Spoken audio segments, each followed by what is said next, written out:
Hello दोस्तों, कैसे हैं आप लोग। आज की वीडियो में हमारे पास है यूपी बोर्ड क्लास 12 के हिंदी के बोर्ड एग्जाम का मॉडल पेपर नंबर 5। इसके पहले हमने 4 पेपर को अपलोड कर दिया है और अगर आप लोग कमेंट करेंगे तो अगले कुछ घंटों में हम इसके और भी मॉडल पेपर लेकर आएंगे और इससे आपको आपकी बोर्ड एग्जाम में बहुत मदद मिलेगी। जैसे हमने आपको पिछली 4 वीडियो में बताया है कि अगर आप 5 क्वेश्चन पेपर को सॉल्व कर लेते हैं तो 70 से 80 नंबर आपका कहीं पर नहीं गया है। तो हम पहला क्वेश्चन देखते हैं इसी इंपॉर्टेंट क्वेश्चन का। पहला क्वेश्चन है, आवारा मसीहा की रचना विधा क्या है। तो आवारा मसीहा के रचना की विधा जीवनी है और इसके जो है रचनाकार हैं वो हैं विष्णु प्रभाकर। अगला, भाषा और आधुनिकता की निबंध के लेखक कौन है, ये वाला क्वेश्चन है। एक बार फिर से हाईलाइट करते हैं, इसके लेखक कौन है, ये आपके सिलेबस में ही है, ये है प्रोजी सुंदर रेड्डी। ठीक है। अगला हम तीसरा क्वेश्चन देखते हैं। तीसरा क्वेश्चन है, निंदा रस निबंध के रचनाकार कौन है। निंदा रस आपके सिलेबस में ये भी है, हरिशंकर परसाई जी इस निबंध के रचनाकार हैं। अगला 5वां क्वेश्चन देखते हैं, रसज्ञ रंजन। ठीक है, रसज्ञ रंजन निबंध के रचनाकार कौन है, आचार्य महावीर प्रसाद द्विवेदी इसके रचनाकार हैं। अगला हम 5वां क्वेश्चन देखते हैं। 5वां क्वेश्चन है, संपूर्णानंद द्वारा प्रकाशित पत्रिका का नाम। तो इसका नाम क्या है, मर्यादा। इसे आप याद कर लीजिएगा, सिंपल सा है, क्लास 10 से आप इसे पढ़ते आ रहे हैं।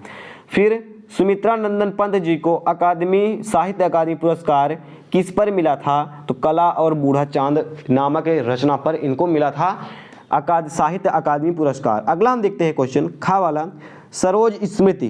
ठीक है, सरोज स्मृति के लेखक कौन है, तो रामधारी सिंह दिनकर जी हैं। अगला हम 5वां क्वेश्चन देखते हैं, तीसरा क्वेश्चन, गोस्वामी तुलसीदास रामचरितमानस की रचना की। तो अवधी भाषा में की, ये जो आप अवधी बोलते हैं इसी भाषा में इन्होंने की थी श्री रामचरितमानस की रचना।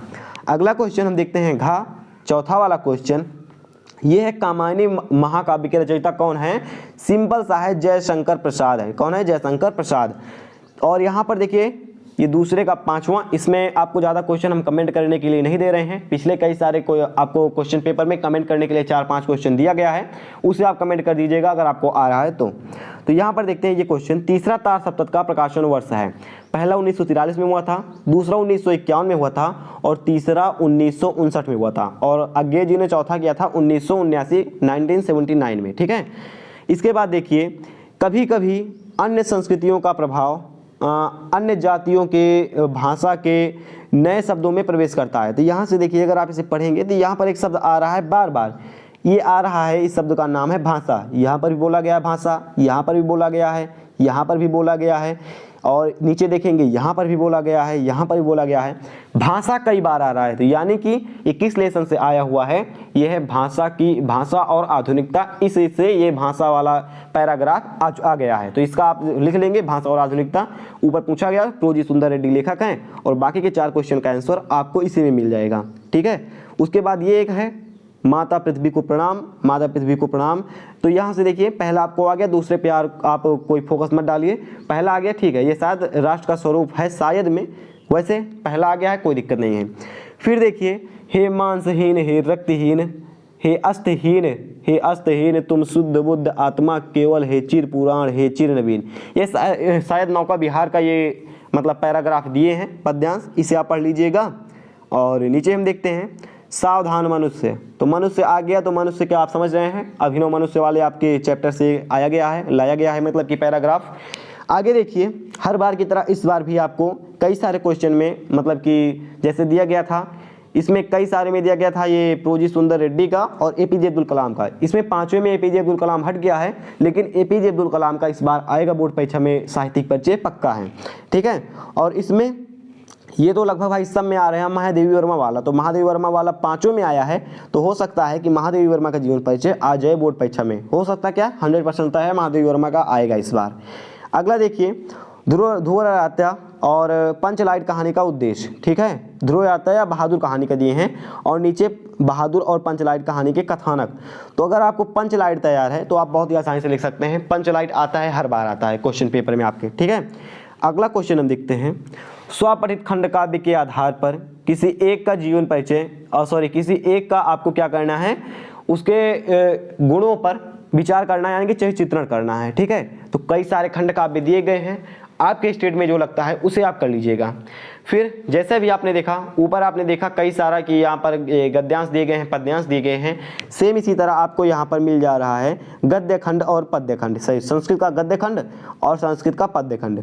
तो यहाँ पर देखिए ये बोल रहे हैं किसी एक का संदर्भ सहित हिंदी में अनुवाद कीजिए, पहला है और दूसरा आप कर लीजिएगा। संस्कृत भाषा या महत्वम से ये क्वेश्चन पूछा गया है, आपको संदर्भ हो गया और हिंदी तो आप लिख ही सकते हैं। और पांचवा, जैसे कि आपको हमने बताया है कि आपको सुभाषित रत्नावली पूरा आपको तैयार करना है, पद्य में 5 नंबर उसमें फंस जाएगा, कोई उसमें दो राय नहीं है। और यहाँ पर भी आ गया है आपका सुभाषित रत्नावली से क्वेश्चन, ठीक है। अगला क्वेश्चन हम देखते हैं। अगला क्वेश्चन क्या है, यहाँ पर देखिए, निम्नलिखित मुहावरे लोकोक्तियों में किसी एक का अर्थ लिखकर वाक्यों में प्रयोग कीजिए। जैसे अंगूठा दिखाना, अंगूठा यानी नकारना, अंगूठा दिखा दिए मतलब कोई काम नहीं होने वाला है। अंगद का पैर होना, स्थिर होना, अडिग होना। अपनी करनी पार उतरनी, जैसा करोगे वैसा फल पाओगे, जैसे आप बोओगे वैसा काटोगे।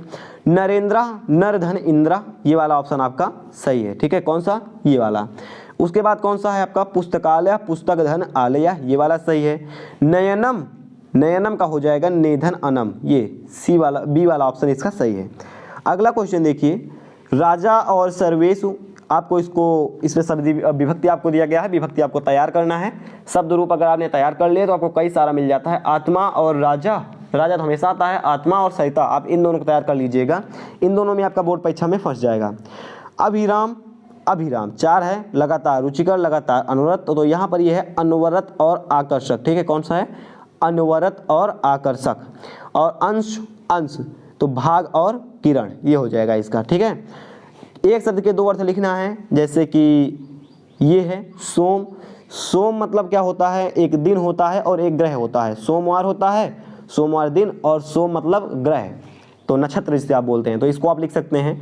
अंबर मतलब आकाश होता है और अंबर मतलब एक और कुछ होता है। तो देखिए इसमें आपको जिसका भी आ रहा है आपको 2 अर्थ लिखना है। जैसे जिसे देखा ना जा सके, अदृश्य होता है, वो तो बताने की जरूरत है नहीं। उसके बाद जिसका कोई शत्रु ना हो, अजात शत्रु, यहाँ पर अजात शत्रु, ठीक है। अगला हम देखते हैं, डाल पर पक्षी बैठा है, तो डाल पर पक्षी बैठा नहीं है, बैठे हैं, क्या है, डाल पर पक्षी बैठे हैं। उसके बाद राम का भविष्य उज्ज्वल, उज्जवल लिखे हैं, देखिए तो उज्ज्वल कैसे लिखते हैं, उज्ज्वल, तो यहाँ पर उज्ज्वल लिखा है, तो ये वाला यहाँ पर गलत है, ठीक है। 2 हो गया, 2 को आपका लिखना है। उसके बाद रस छंद अलंकार लिखना है, एक आपको निबंध लिखना है और एक आपको पत्र लिख देना है, लेटर जिसे आप बोलते हैं। इतना कर देंगे, आपका पेपर समाप्त हो गया यहीं पर। कैसे लगे आपको वीडियो, आप में कमेंट करके जरूर बताइएगा। फिलहाल हम मिलेंगे ऐसे किसी नेक्स्ट वीडियो में। जय हिंद।